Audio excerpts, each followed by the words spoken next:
When Catherine James and her husband learned that their son had been smoking marijuana as a high school student, they were concerned for a number of reasons. A lot of kids smoke pot, and it turns out to be something stupid they did when they were younger. But for my son, I really did know. I knew he was susceptible to addiction. Runs in the family, certain things about him, some of the things he struggled with, I just knew that he was high risk for addiction.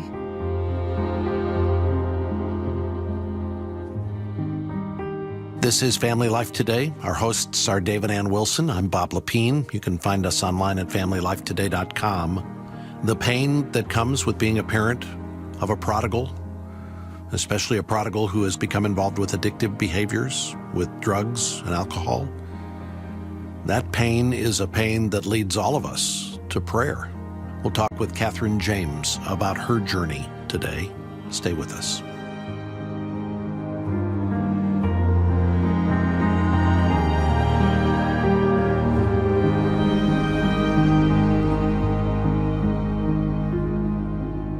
And welcome to Family Life Today. Thanks for joining us. The word that just keeps coming to mind as I think about what we're going to talk about is heartache.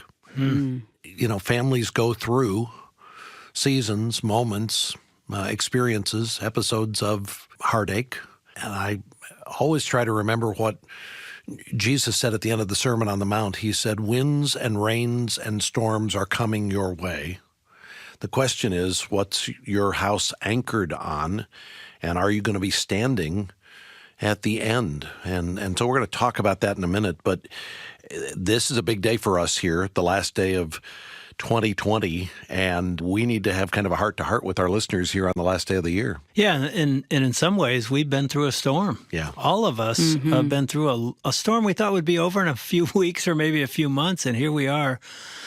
Boy, oh boy, what a tough year, and yet we're standing because of the foundation of Christ, but it's really been hard. And, you know, today's December 31st, which means it's a critical day for family life because we depend on the financial giving of listeners like you, and you're our partners. And when you step up, it makes a huge difference. I don't know if you understand this, 40% of our needed resources financially come in the last week of the year. Yeah. That is huge. I mean, I don't think people understand how critical it is that we partner together. Because of the storm we've been in, we had to cancel our Weekend to Remember marriage events, which took down income. We had to cancel the cruise coming up, took down income. And so of all years, boy, oh boy, we need you to step up in the middle of this storm and say, God has blessed me and I want to be a blessing to family life, and I want to be a partner. Well, not only that, there's a storm going on in the world, but there are a lot of storms going on behind closed doors. Yeah. Like there are people that are filling out divorce papers.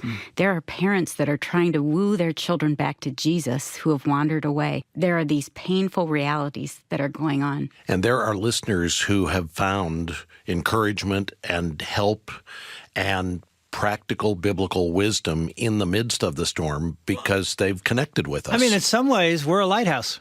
Yeah. And I know Jesus is the lighthouse, not us, but we get to turn on that light every day through this program. And I'm telling you, I know we get letters we hear. We offer help. It helps. We offer hope in Christ. And it biblical brings hope. truth that really takes people and centers them. And that does not happen without you. We want to ask you today to be as generous as you can be here on the last day of 2020. If you've not given a year-end gift, or if you've given and you want to call in again today or go online again today and make a second gift. We're trying to take full advantage of a matching gift that has generously been extended. In fact, the amount of the match has been increased in the last several days. It's now a total of $2.7 million. And for us to take full advantage of that, we need to hear from listeners today. You can donate online at FamilyLifeToday.com. or call 1-800-FL-TODAY. Whatever you give will be doubled as long as there's money in that matching gift fund. And we'll say thank you by sending you two gifts. a copy of my book, Love Like You Mean It, all about what real love in a marriage relationship looks like, and a flash drive that has more than 100 of the best Family Life Today programs of all time, with Dennis and Barbara Rainey, Dave and Ann Wilson, guests who have been a part of this program through the years, the best of the best. We'll send that to you as a way of saying thank you for supporting us here on the last day of 2020. We need to hear from you today. So go online at FamilyLifeToday.com or call 1-800-FL-TODAY to make a year-end donation. And thank you. Yes, Thank you. Let's just say it right now. Thank you for whatever you're able to do today. And we hope that today's conversation is going to be an encouragement to families who may be in a very difficult situation. In fact, I think there are going to be a lot of listeners who can resonate with our guest today. Catherine James is joining us on Family Life Today. Catherine, welcome to the program. Thanks. Catherine is an author and a fellow staff member with us at Cru, formerly Campus Crusade for Christ. She and her husband live in suburban Philadelphia. They have 3 kids, and she's written... Well, before you get there, Bob, you got to talk about her entrance into the studio today. It was memorable. Wait. Are you really going to bring this up? I could see me doing that, you know? We brought her in, asked her to sit down, and the chair we're sitting in has rollers, and hers just rolled farther than ours did. Someone took it and swiped it out from under me to intimidate me, and I fell on the floor. Broke a glass, you know? And a lawsuit is coming. Catherine has written a book. It's really a memoir. It's the memoir that no mom would ever want to write. It's called A Prayer for Orion. Take us back to the genesis of this story. When you first recognized that your son was in a bad place. Well, the genesis of the story would be way, way, way back when my husband and I decided to have kids. Right. But my son was in middle school. Something seemed to change with him. He suffered from a few things, anxiety, little depression. He had some great friends and then started hanging out with some iffy friends.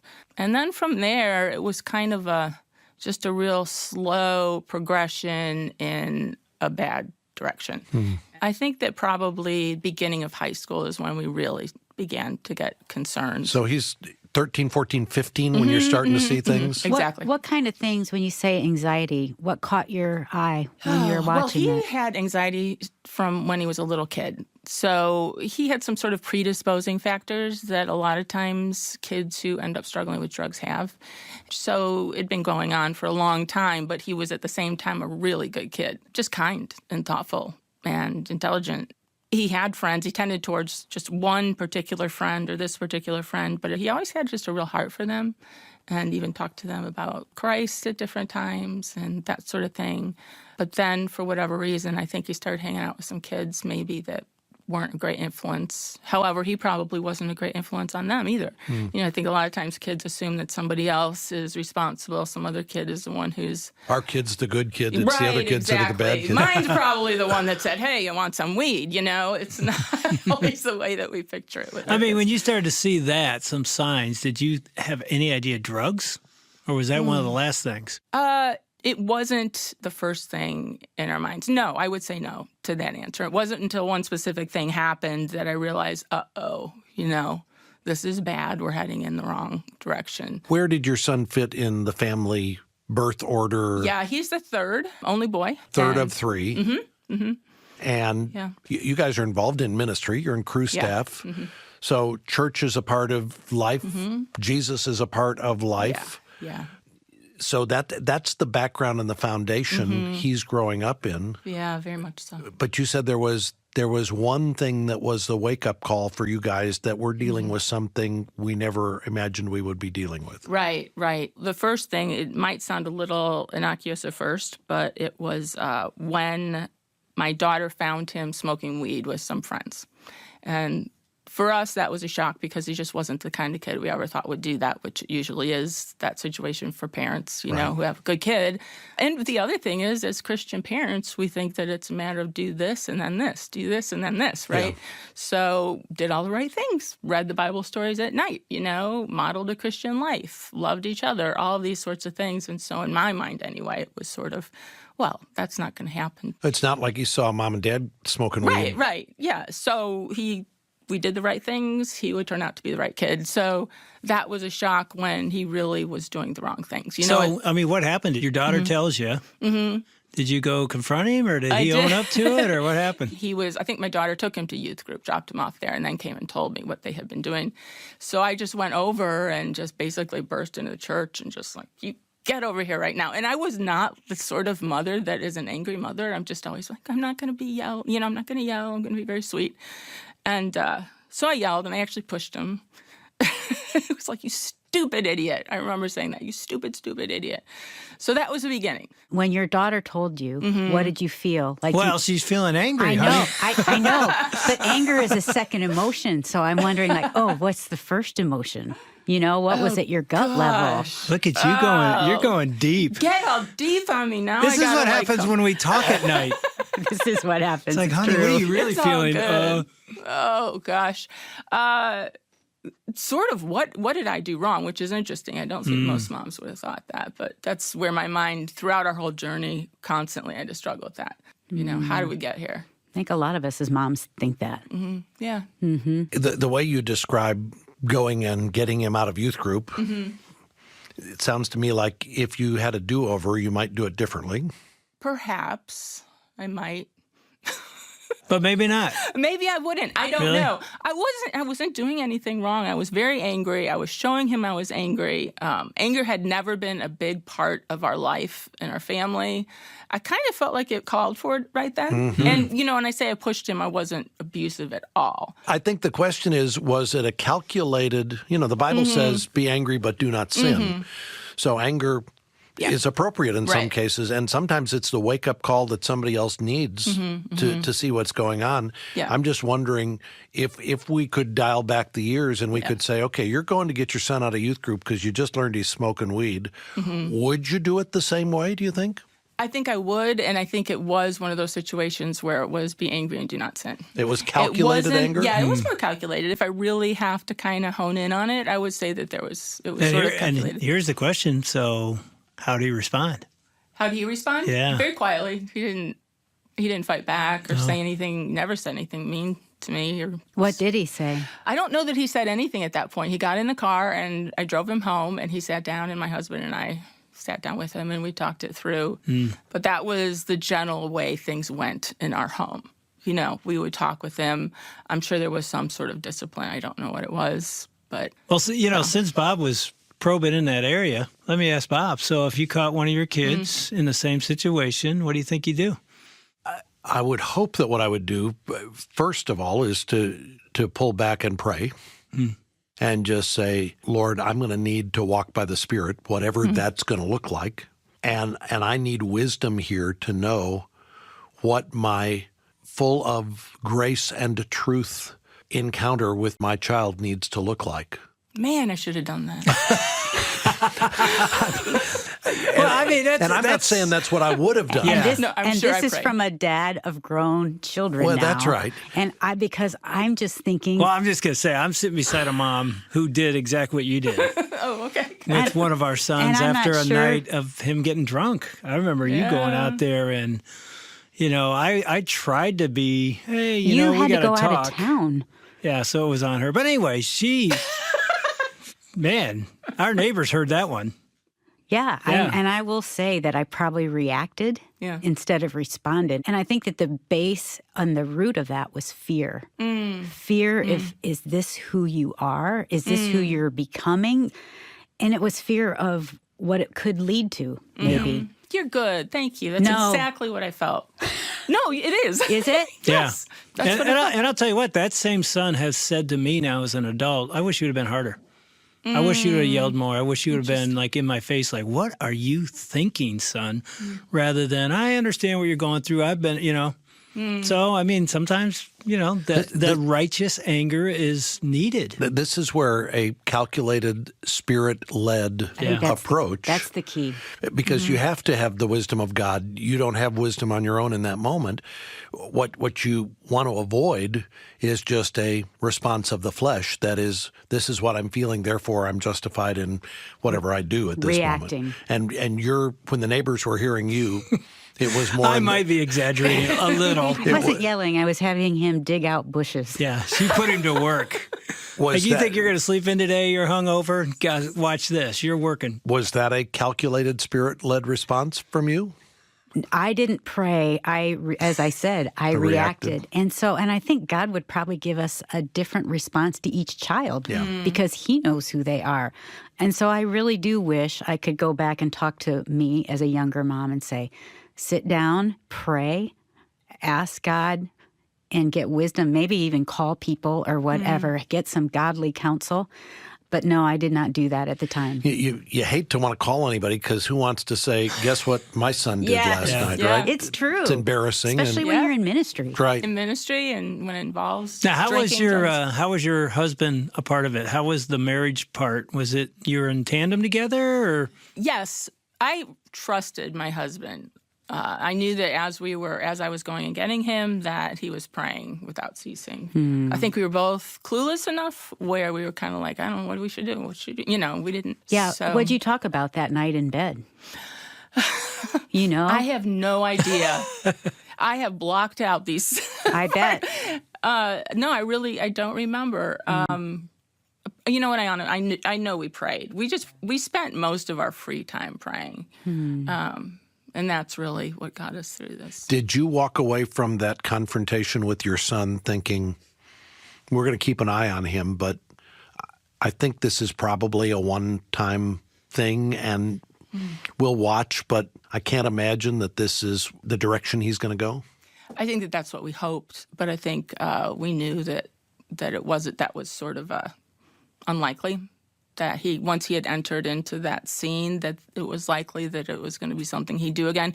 And actually right from the very beginning. And my fear had a lot to do with the fact that I knew he was susceptible to addiction. Runs in the family, certain things about him, some of the things he struggled with, I just knew that he was high risk for addiction. A lot of kids smoke pot.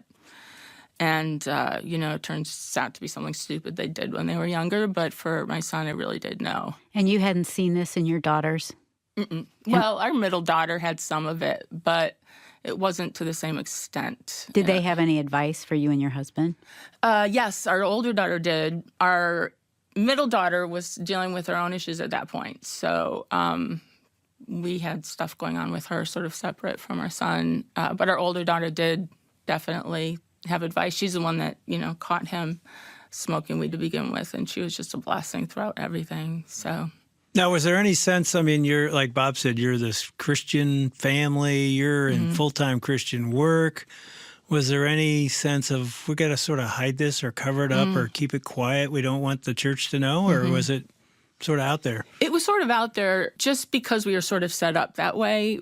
We'd always had a very open home. Since the kids were even young, we had seminary students and that sort of thing. Friends stay with us who needed a place to stay. And so our kids had brought their friends over. We were just an open family, so it kind of just became known. And so we never had that option of, are we going to tell people, are we not going to tell people?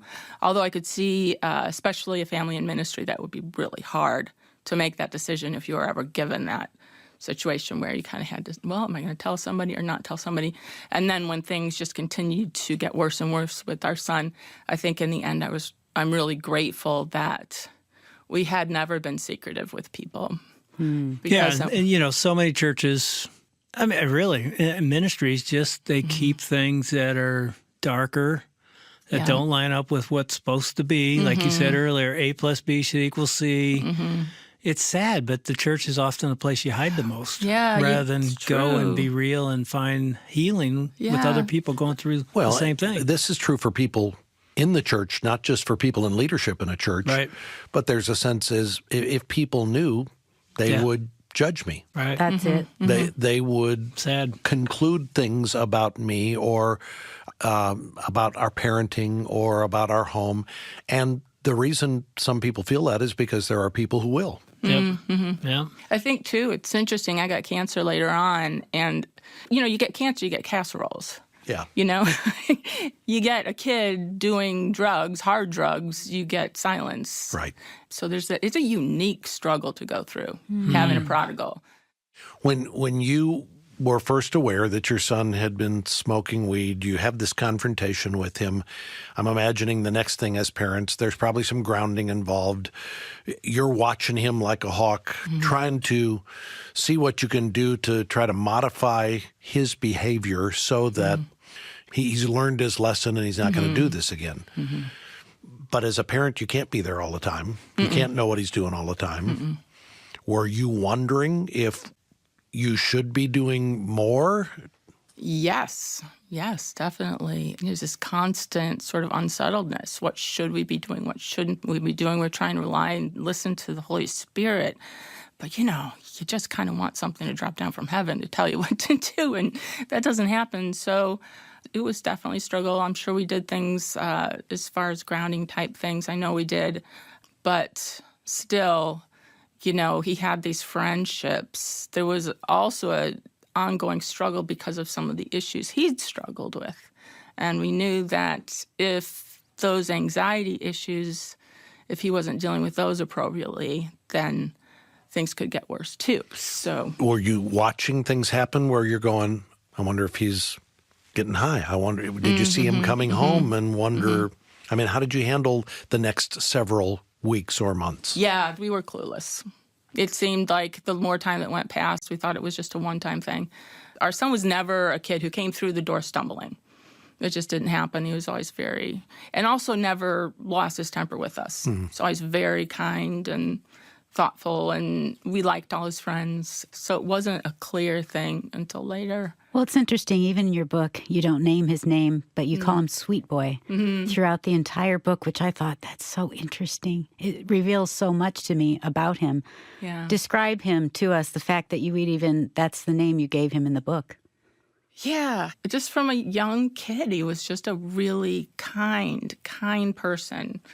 He only got in one fight that I know of. He was in middle school, and this one kid was picking on one of his friends, and he punched him in the face. So, and that was it. And he never gets in fights, so he was just sweet, just so sweet and good to his friends. When he was younger, wanted them to know Christ. I remember one thing he did when he was a kid. He probably would have been 4 or 5, maybe. And we used the 4 spiritual laws, which is a crew thing that kind of shares Christ with people. And so he'd seen this little booklet. And so he went up to his room and he spent all this time and stapled together a little booklet where he wrote his own 4 spiritual laws. Wow. And then he went out to the street and waited for cars to stop at the stop sign because he wanted to share Christ with them. And I remember standing there thinking, this is the most amazing thing. I can't believe he's doing this. What an awesome thing. And at the same time, I'm thinking, please don't do it. Yeah. What am I going to say? This is embarrassing. The neighbors, yeah. So, then I'm kind of like, oh, geez, where's my heart at? So anyway, that was one of the things he did as a really young kid. And so when you talked to him and you said, son, sweet boy, what's going on in your heart? Could he ever open up and explain what was happening? No, that was one of the hard things about him. Very much an introvert, very internal. And I think that it would have helped him a lot if he wasn't. And I don't know if that was because of his anxiety, but that was a huge issue. We wanted so much for him to talk. In that period of weeks or months when you thought, okay, this was a one-time thing, we're not seeing anything, things are back to normal, was that because he was hiding better than he had before? Probably. There's a time where things got really unclear what was going on. And another thing that really showed me, and this is a big deal too, is probably 6 months or so after that first youth group thing that happened, I did get the sense, well, I should at least be, looking through his room. I need to at least be searching for things and make sure that I'm doing what I can to make sure that he's not doing anything. And there's a little crawl space in his room, and I kind of got in there, and then there's sort of this insulation that's stuck to the ceiling, and I pulled it down, and there was like one of these liter plastic Coke bottles. and had a hole in one side and duct tape and all sorts of strangeness going on with it. And I just like, this is so a drug paraphernalia thing. I have no idea exactly how it works. I guess it's a bong. I didn't know. But I Googled it, and yeah, there was tons of them on there. So I knew exactly what it was then. And, another thing, I just don't remember exactly how I handled it or what we did. But probably sat in the living room and talked again and came up with some sort of a disciplinary, plan. Yeah, so. Did you ever think, we need to get him into a treatment program, we need to go see a counselor? I'm just imagining as a parent, you don't want to overreact, but knowing what's the right reaction, I don't think any of us know that in the moment. I think as a mom, I would have been freaking out inside, just kind of panicky. I found a homemade bong in the insulation, Yeah, there's something desperate about that. Yeah. Almost like, do you use in your room by yourself? I mean, that was a big wake-up call to me for sure. And as far as counseling goes, that was another tough thing because he wasn't receptive to it at all. And anything that had to do with his own anxiety really was like he's going to run away from it. It's not like, oh, I'm going to make you go, so here, go. I'm dropping you off. It was more of a, he's going to run. I'm going to drop him off. He's going to leave, So, and that really had more to do with the anxiety than anything else. And if you would say, what are you afraid of? He couldn't come up with an answer for you. Oh, no. Yeah. Seemed to get, I don't know if he didn't get it himself or whatever. I think that he puzzled himself. I don't think he knew exactly why. And there had to be, I'm guessing we all do this as parents. We're just, what did we as a parent contribute to make this what's happening with our son? Is that where you were living? I can imagine laying in bed every night. Yeah, absolutely. And the answer to that is maybe there are things you could or couldn't have done, but ultimately, kids make their own decisions. Right. God pours grace on our parenting mistakes, and we have to own what was our contribution, if there is a contribution we made, but we can't own the choice a child makes and say we were responsible. If we had done this right or this wrong, we could have spared our son. There's no guarantee on any of that. And the hard thing is, too, that we need to remember is the spiritual battle going on, even for us as parents, where the accuser is constantly accusing us and getting us to feel so horrible about maybe what we've done as a parent. And he loves to put the blame on us. And I'm sure there's things every single parent we have done wrong. But there's still that point of saying, God, I need to hear from you, protect my mind and my heart, and kind of that surrender continually of your child and yourself to him. Yeah, and I told you, I guess I can say this, we're finishing up this parenting book. And I got up at 4:30 this morning and I'm doing edits. And I keep, as I'm reading it, trying to say, okay, there's no way we're saying if you do this, you'll get this, But you think you're writing a parenting book, like, oh, I want to read this because they're going to tell us. It's like, no, we can't guarantee anything, but I can guarantee one thing, and I know you know this. There is a God. He can be trusted. He's with you in the cave, in the crawl space. He's there in that moment. That's all I can guarantee. I can't guarantee anything besides that. There's scriptures, there's principles in his word. But at the end of the day, your son, your daughters are going to make decisions that make no sense sometimes. And there's a God that's with them and with you, and you can trust him. Lots of prayer, lots of wise counsel to open your story to others who you can trust, who can pray with you and give you godly guidance in your journey. And maybe together with others, read a book like the one Catherine's written called A Prayer for Orion, A Son's Addiction and a Mother's Love. We've got copies of the book in our Family Life Today Resource Center.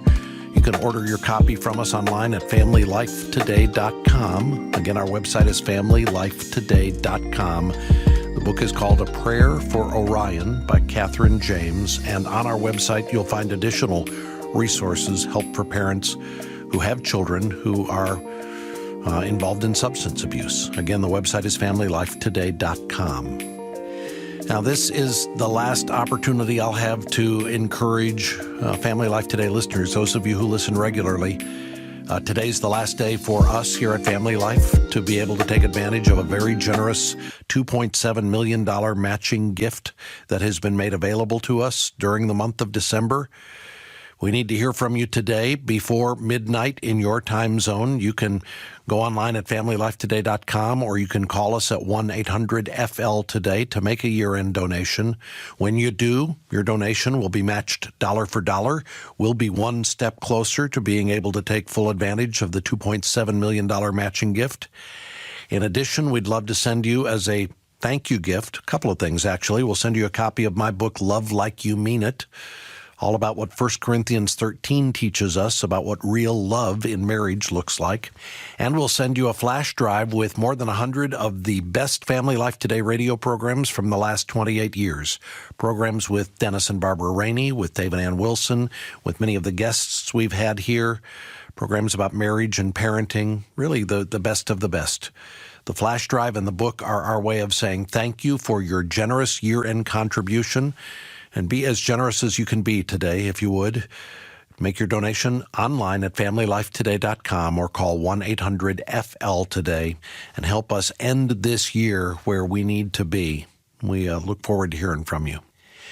And we hope you have a safe New Year's Eve and a happy New Year. Hope you can join us back tomorrow as we're going to hear from Catherine James about her son's first overdose and how that landed him in the hospital.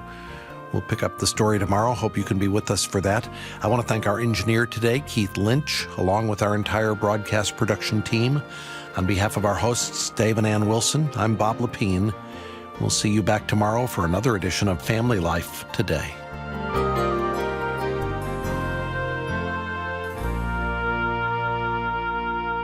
Family Life Today is a production of Family Life of Little Rock, Arkansas. A Crew ministry. Help for today, hope for tomorrow.